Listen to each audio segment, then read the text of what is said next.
They say the last thing you see before you die is your life flashing before your eyes.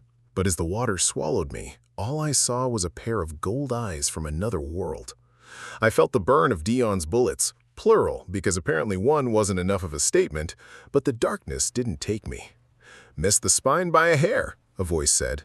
I opened my eyes to a man with white hair who looked exactly like the general I left behind. I survived. And now, the Puppet King is coming home to clean his house. The first thing I register is the smell. Not blood, not the old wood and incense of a dynasty palace. Motor oil, river water, and something that might be instant noodles. The specific combination of a working port at 3 in the morning, which is a smell you either know or you don't. And I know it from years of using the Chicago docks as the kind of office that doesn't show up on any lease.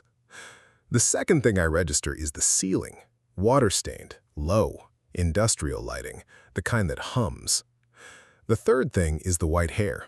He's leaning over me with a pen light, checking my pupils, and for one full second, my brain does the thing it does, the thing it's been doing since I woke up in a dynasty throne room months ago, which is pattern match a face to the one I know best. The jaw, the posture, the specific way this man holds himself like he's prepared for whatever the next 30 seconds bring and is mildly annoyed about it. "General," I say, or try to.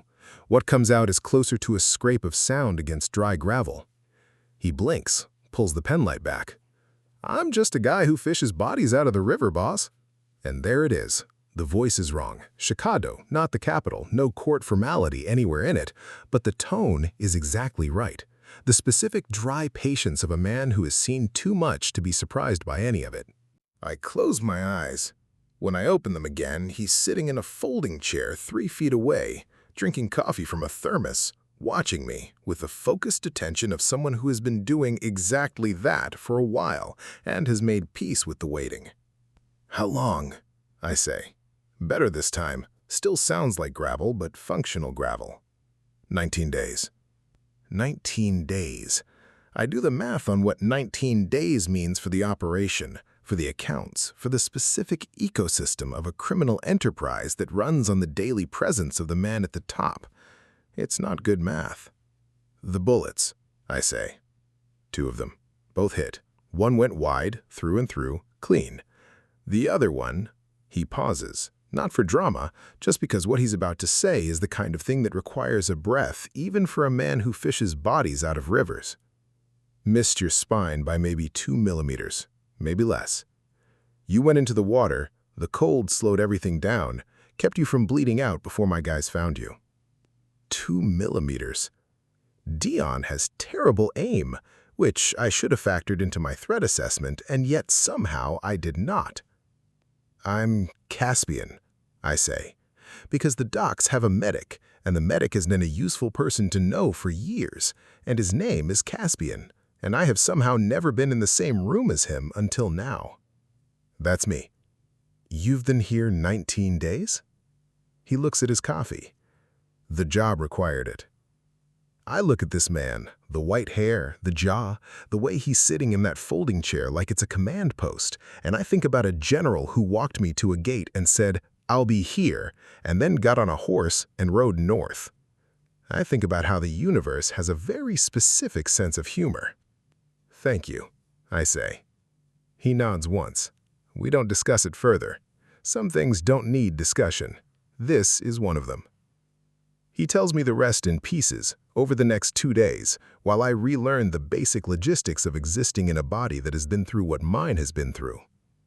Dion moved fast, I'll give him that. Within 48 hours of the shooting, he declared himself acting head of the Mercer Syndicate, moved into my office, and started the process of consolidating power that he'd clearly been planning for a while. The part he hadn't planned for, my accounts. Every serious operator has layers: the visible money, the money that moves, that pays people, that funds the operation day to day, and the real money, which sits behind encryption that I designed myself, because I learned very early that the only person whose security architecture you can fully trust is your own.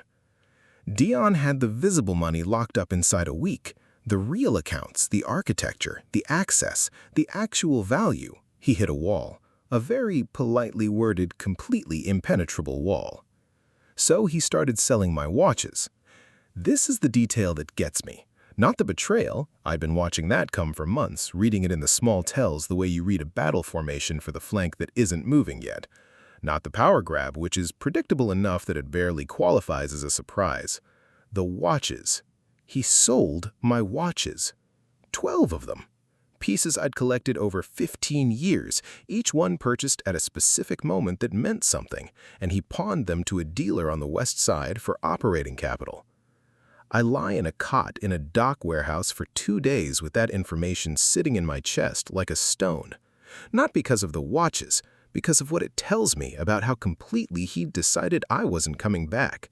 You sell a dead man's watches. You don't sell the watches of someone you're still afraid of.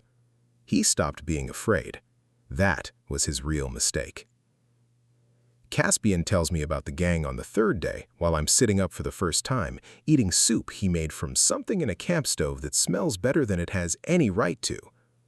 3 men dead, he says, not gently, just directly, the way you give information to someone who needs it straight. 2 more in county. Dion's been running things reactive, no planning, no structure, just responding to problems as they show up. The Vasquez crew tested the border on the south side 2 weeks ago, and his guys were 3 hours late to respond. 3 hours. In my operation, a 3-hour response to a border test would have been a professional catastrophe. In Dion's operation, apparently, it was Tuesday. The men, I say. Unhappy, tired. 3 of them have already reached out to me asking if I know where you are. I look at him. I told them I didn't, which was true at the time. I eat more soup. Think about the 3 officers I identified in a dynasty court. Men passed over for promotion. Men with merit records that didn't justify the stall. Men who were waiting for someone to tell them they were right about things. Same pattern everywhere. Human nature doesn't change by century. I need a phone, I say. Eat the soup first. I eat the soup. On day 5, Caspian sits across from me at the small folding table that functions as the warehouse's kitchen area, and he says, I need to tell you something before you make whatever plan you're making. I wait. I'll help you with whatever you're about to do, he says, but I'm not doing it so you can go back to running that operation. I'm doing it so you can finish it, close it, walk away from it. He's looking at me directly, the way he's looked at everything directly since I woke up. No deflection, no softening.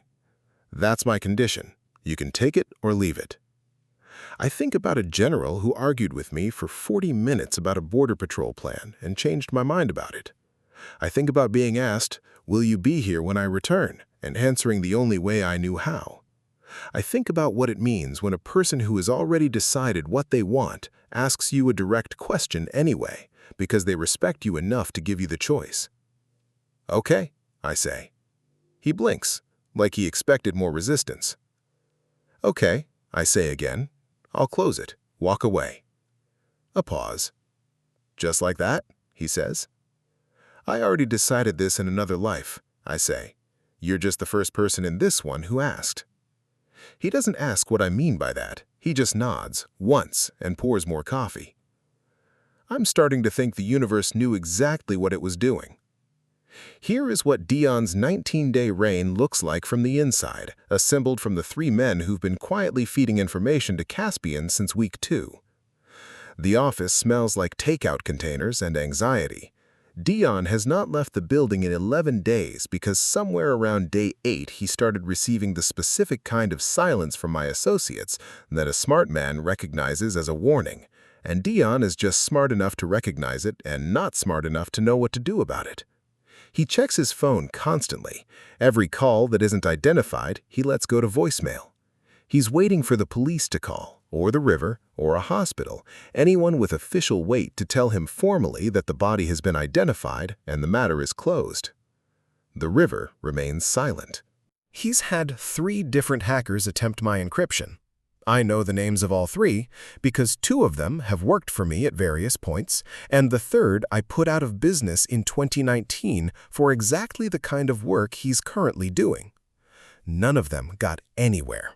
The main accounts, the real architecture, sit untouched, perfectly preserved, locked behind a system that took me 4 years to build, and which Dion has never seen the inside of. The watches funded the first 2 weeks. After that, he started on the furniture. My furniture. Custom pieces, some of it irreplaceable, sold to a dealer in Wicker Park whom I happen to know keeps excellent records of his transactions. This is useful. I make a note. The men, my men, the ones who built what the Mercer Syndicate actually was, are running on empty. 3 funerals in 19 days, a border conceded to the Vasquez crew we've held for 6 years. Paychecks 2 weeks late because the accounts are thinning, and Dion keeps telling them the main money is in transit. In transit? From where? To where? Nobody asks because the room has that specific atmosphere of a place where asking questions has recently become risky. I know that atmosphere. I built something specifically designed to never have it. I spend 2 days doing what I've always done before I move. I map the full shape of the problem. Every account I can access remotely, I access. Every contact who's been quietly waiting, I reach. Not to announce myself, just to take inventory, to understand exactly what shape the house is in before I decide how to walk back into it. The shape is bad but salvageable, for my purposes, which are not to rebuild it, to close it properly and walk away from it with the men who deserve better than what it's become. On the 7th day after I woke up, I get dressed. Here is what I do before I walk through the front door of Mercer headquarters. I call a lawyer. Not my lawyer, a lawyer who has never been associated with me, who I've been paying a retainer to for 4 years against exactly this kind of eventuality. I give him 3 files. The files contain documentation of Dion's offshore accounts he opened 8 months ago, which tells you exactly when he started planning, which tells you everything, along with the financial trail from the sold assets and the operational records from the last 19 days. Then I call a specific contact at the Chicago field office who owes me a favor of the specific kind that doesn't expire. I don't ask for anything dramatic, I just send him the files. Let the architecture work. Then I get in the car Caspian's been keeping at the dock for exactly this purpose, and I drive to the building I built, and I walk through the front doors. The silence that falls when I walk in is the most satisfying professional moment of my career, and my career has had some good moments. There are 14 men in the main floor. 3 of them were at that table the night Dion shot me, close enough to have seen it happen, which means close enough to have done something about it and chose not to. And I have filed that information in the part of my brain labeled later. The rest are men I know, men I've worked with, men whose kids' names I know, because I made it my business to know. They all go still. Dion is in the office at the back. The door is closed. Through the glass, I can see him on the phone, pacing, and I watch his peripheral vision catch the stillness in the room before his conscious brain processes why. He turns. He sees me. He sits down, heavily, like his legs made the decision before he did. I don't look at him again. I look at the room, at the 14 faces doing the math, alive, real, standing in front of them, and I wait for the math to finish. I know what 19 days under that man cost you, I say, not loud. I've never needed loud. I know who you lost. I know what you didn't get paid. I know what ground you gave up and what it felt like to give it. I let that sit for a breath. I'm not here to take any of it back. I'm here because I owe you a choice, and I owe it to you straight. The room is completely, perfectly quiet. I'm leaving this, all of it. I've found out what I'm actually good for, and it isn't this, and I'm done pretending otherwise. I'm closing the operation, correctly, cleanly, with the accounts settled and the contracts dissolved, and every man who leaves tonight getting what he's owed. I pause. Anyone who wants to come with me to whatever comes next, walk out that door. Anyone who wants to stay with whatever's left of this, I don't gesture at Dion's office. I don't need to. That's your call. Nobody moves for about 4 seconds. Then Marcus, 26 years old, been with me since he was 19. The man who told me about his daughter's first steps on a phone call in the middle of a territorial negotiation that I paused specifically to hear about it. Marcus stands up straight, takes his jacket off the back of his chair, and walks to the door. One by one, 11 of the 14. The 3 who stay are the 3 who are at the table. I look at them last, long enough to let them know the filing is done, and then I walk to Dion's office. He's standing when I open the door. He's got the desk between us, which is a choice, and his hands are doing something complicated at his sides. I don't have a weapon. I thought about it and decided against it, not because I'm above it. I am absolutely not above it, but because what I'm about to do is worse than anything a weapon accomplishes, and we both know it. I put the thumb drive on his desk. That's everything, I say. Accounts, contacts, territory maps, the full infrastructure of what you've been trying to run for 19 days. I watch his face. It's empty. He looks at the drive. The real accounts are closed, dissolved, transferred, gone. The lawyer I used this morning will have documentation to that effect filed by 5 p.m. The men outside? Gone. The operational structure you inherited? Gone. I straighten up. You have the building. You have the name. You have that drive with nothing on it. I pick up the drive again because I want to feel it in my hand when I say the last part. You shot me at my own table, Dion. 6 years. And this is what you built with it. I put the drive back down. I'm done playing king, Dion. You can have the ashes. I walk out. Behind me, nothing. Not a word, not a sound.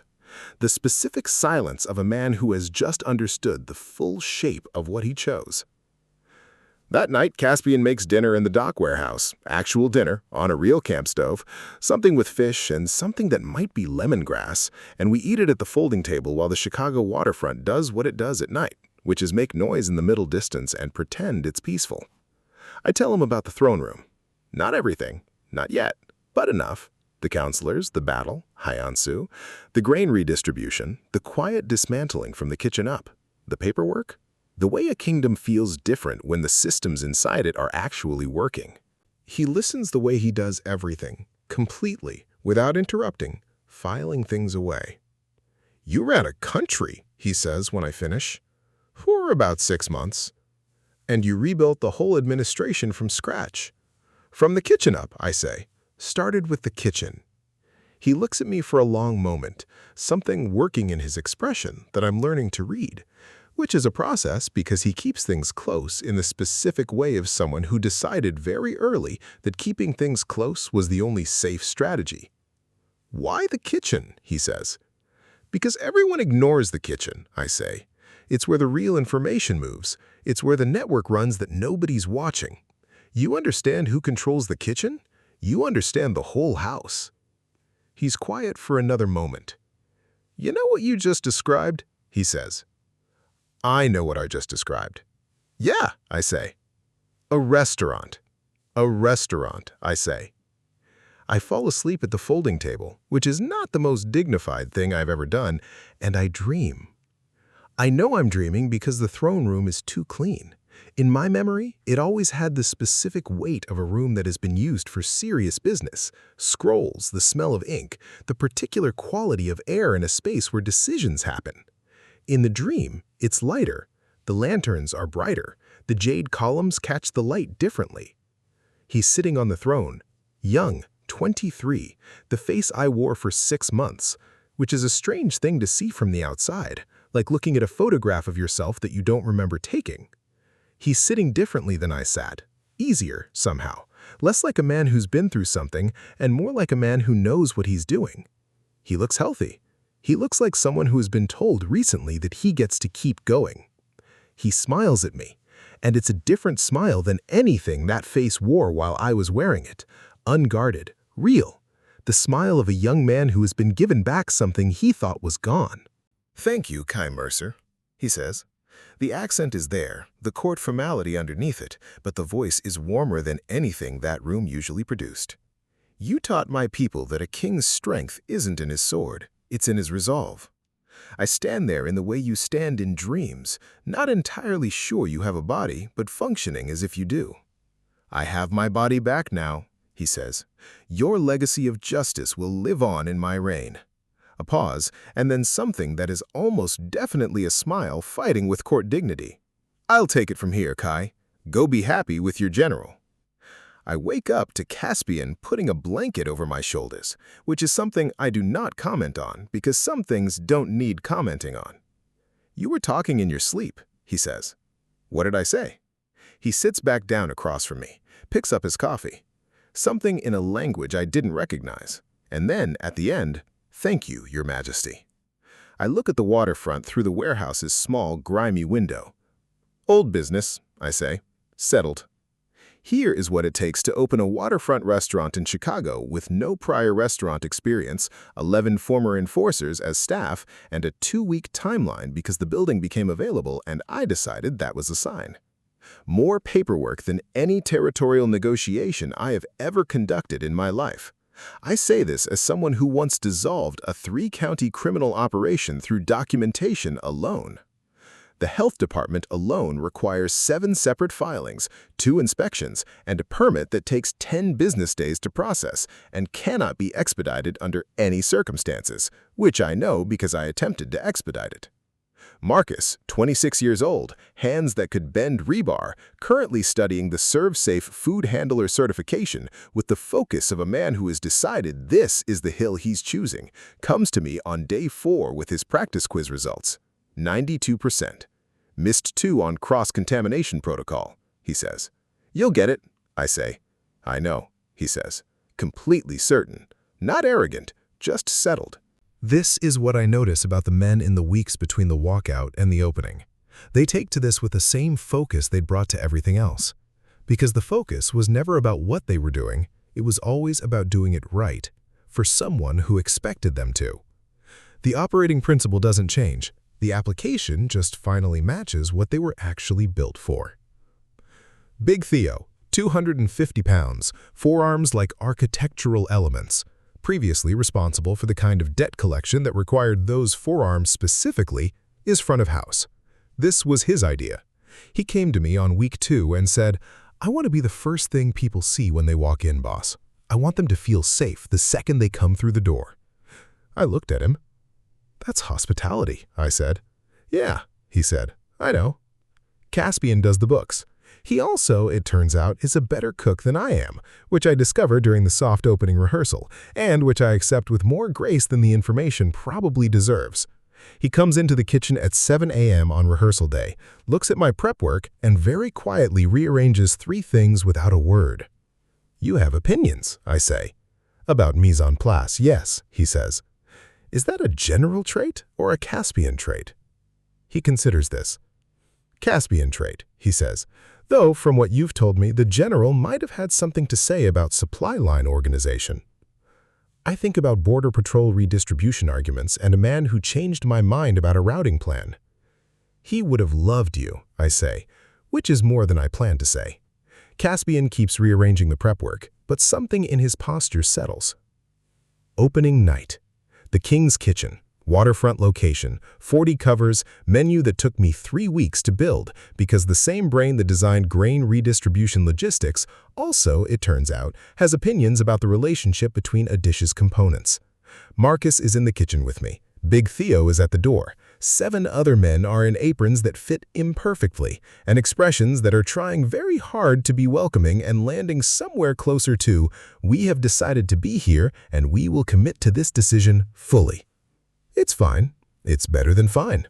The first 2 hours are good. The food is right. The service is finding its rhythm. Caspian is managing the floor with the calm precision of someone who treats every table like an operational unit that needs to be resourced and supported.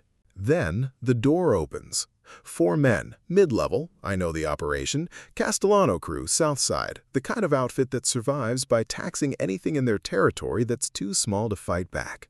They walk in with the specific swagger of people who have already decided what this interaction is going to be and are here to perform it. They look at the men in the aprons, they look at the dining room, they look at each other with the expression of people who have found something that confirms what they already believed about the world. "Look at these kittens playing house," the one in front says.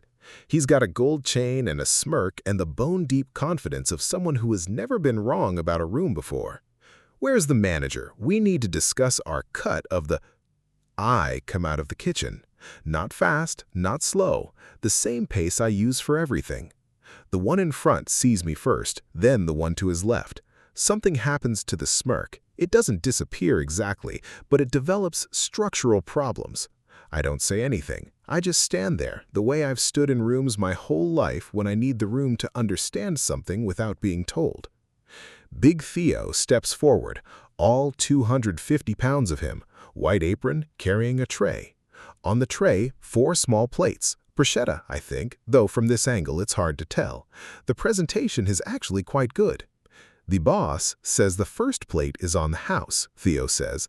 His voice is perfectly pleasant, his face is perfectly pleasant. Every single thing about him is perfectly pleasant in the specific way of a man who is being pleasant as an active, continuous choice. "The second plate," he pauses, just long enough, "well, you won't be able to eat it with a broken jaw. Now," he tilts the tray slightly toward them, "are you ordering or are you leaving?" The silence is short. They leave. No conversation, no negotiation. The door closes behind them with less noise than it opened with, which is not an accident. Theo had the door timing figured out from day one. I look at my men, 11 faces in white aprons, most of them trying not to smile. One of them, Marcus, already writing something in the small notebook he started carrying because he decided on week 2 that he wants to eventually run a kitchen, and that requires documentation. "Good," I say. "But next time, watch the posture. You're waiters now, not debt collectors." Marcus writes something down. "What are you writing?" I say. "Posture differential, waiter versus collection posture," he says. "For the training notes." I look at him for a moment. "Good," I say again, and go back to my kitchen. 3 weeks after opening night on a Tuesday, Caspian is in the small office behind the kitchen doing the books when he looks up and says, "Dion's dead." I'm prepping for dinner service. I keep prepping. They found him at the edge of town. Edge of the highway, actually. Single shot. They think he was trying to get to the airport. He sets down his pen. He had 2 bags packed. International tickets. I set down the knife. Pick up a towel, wipe my hands slowly, finger by finger, the way you wipe your hands when they don't actually need wiping, but your hands need something to do while your mind finishes a thought it started 3 weeks ago. I say. "Is there anything you want to tell me about that?" Caspian says. Not accusatory, just direct. I think about 6 years.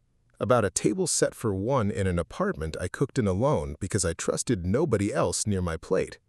About 12 watches sold to a dealer in Wicker Park, pieces I bought at moments that mattered, gone to fund a reign that lasted 19 days and accomplished nothing. About 3 men who sat at a table, watched something happen, made their choice and went home afterward and slept fine. I think about a spine missed by 2 millimeters. I look at him. Then I open the drawer to my left. Inside, my custom piece, matte black, no serial number, built to my specification by a man in Pilsen who doesn't exist on paper. I pick it up, hold it for a moment, not aimed, not dramatic, just held, the way you hold something you've carried a long time and are deciding what it means now. The barrel is still faintly warm. I set it on the desk between us. Caspian looks at the gun, looks at me, doesn't move. "I changed," I say. "That part is true. Running a kingdom, even a borrowed one, does something to how you see things. I meant it when I walked out of that building. I meant every word I said to these men about a different life." I look at the gun on the desk. "But I want to be honest with you, because you asked directly, and you deserve direct." I pick the gun up, check the chamber with the ease of something done 10,000 times, and set it back down. I don't forgive betrayal. I never have. I just got more patient about when I collect. The room is very quiet. 6 years, I say. He shot me in the back at my own table. He sold my watches. He got 3 of my men killed through incompetence and slept fine about it. I straighten up. I closed the operation. I walked away from that life. I meant it. I'm standing in an apron in a restaurant kitchen, and I mean that too. A pause. But Dion was a debt, and I have never in my life left a debt open. Caspian hasn't looked away from me once. So, he says quietly, the man I asked to walk away from the game walked away from the game, I say. This wasn't the game. This was personal. I fold the towel over the gun. Neat. Final. There's a difference. The silence goes on long enough to mean something. Then Caspian picks up his pen, looks back at the books. Dinner service 90 minutes, he says. Not forgiveness, not condemnation, just a man who looked at the full shape of who I am and decided he already knew it when he made his condition and is choosing to stay anyway. I pick up the gun, put it back in the drawer, close it. I know, I say. I'm ready. The drawer stays closed after that. But we both know what's in it. Some things don't change. They just find a quieter place to live. He holds my gaze for another moment. Then he goes back to the books. Dinner service in 2 hours, he says. I know. Marcus burned the first batch of bread. I know. Tell him lower heat, longer time. He told him. He has notes on it. He has notes on everything. He's going to be very good at this, Caspian says. And the way he says it, matter of fact, like a man stating something that is simply true, is the same way a general who argued for 40 minutes about a border patrol plan used to look at junior officers who were finally being given the chance to prove they were right. I go back to the kitchen. Marcus is already on the second bread batch, lower heat, longer time. His notebook is open on the prep counter, and he's writing something while the oven does its work, and the other men are moving around him with the specific, focused rhythm of people who have decided that this work, this room, this is worth doing correctly. Big Theo is out front setting tables. I can hear him through the service window, explaining to the younger guys the exact angle at which the silverware should be placed, with the patience and specificity of a man who has decided that if you're going to do a thing, you are going to do it right. Caspian comes out of the office and takes his position at the pass, where he can see the whole floor, and I can turn from the stove and find him without moving more than my eyes. The same geometry as a records room. A low table between us, candles burned low. He looks up and catches me looking. You're staring, he says. I'm observing, I say. There's a difference? One of them is personal, I say.